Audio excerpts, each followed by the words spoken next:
now we are going to talk about the different drugs that are in trial or coming up in the market against COVID-19.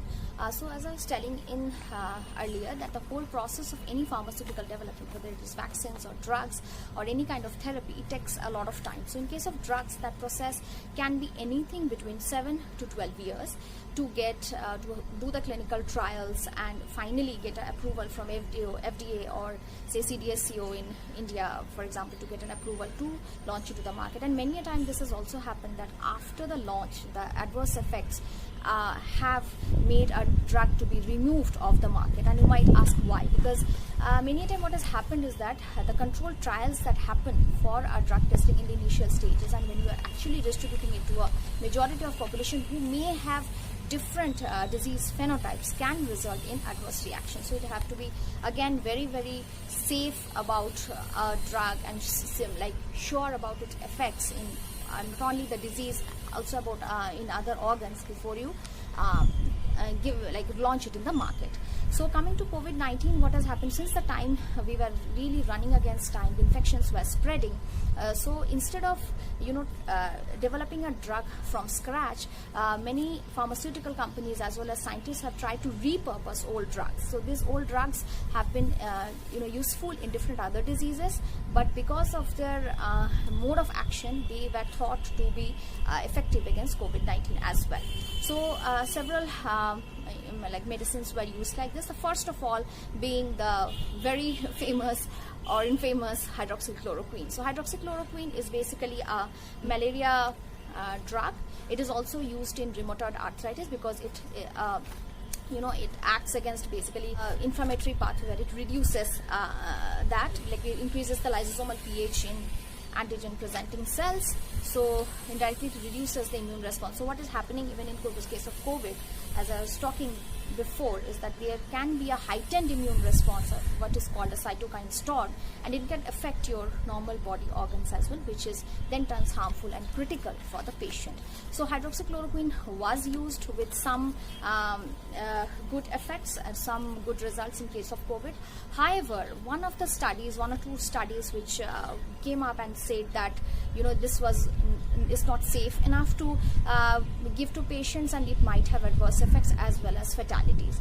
Hydroxychloroquine is also reported to give heart irregularities in some cases, but this study which was published in Lancet was retracted recently by the authors because there were some results which the authors were not sure of, and they needed more study regarding this. So yes, whenever we are even using a repurposed drug, an old drug for a new ailment, massive amount of clinical trials is of utmost importance. The second one is second two drugs I'd rather talk about. One is remdesivir, which is effective mostly against hepatitis C, and another is favipiravir, which is generally used as a drug in Japan against influenza. So both of them, what they do is that they interfere with the RNA replicating mechanism of the virus. One is the remdesivir basically interferes with the RNA dependent RNA polymerase. So I talked about it before, is that the polymerase basically helps the RNA to multiply in a virus. So the RNA is the genetic material. So if you don't let the RNA multiply, the virus itself won't multiply. So they interfere with this polymerase, basically this enzyme which replicates, so in indirectly stopping the viruses. So even favipiravir often causes even mutations in the RNA, so proper viral particles are not produced. And there was another class of drugs which were tested. One was a combination of, this was a study which was carried out in Hong Kong, where a combination of lopinavir, ritonavir and ribavirin. Both lopinavir is effective against HIV, and the others are against hepatitis and other diseases. And basically they, for example, lopinavir is an inhibitor of proteases. So proteases are important enzymes that are present in the viruses, and they help in the formation of the structural protein. So it inhibits that. Ritonavir and ribavirin are effective against the viral RNA synthesis. They stop it, they inhibit it. So they were used in combination along with another thing which is called as the interferon beta 1b. So so interferons are basically again a class of molecules which the body itself develops against a viral attack, like a cytokine, and they are also effective.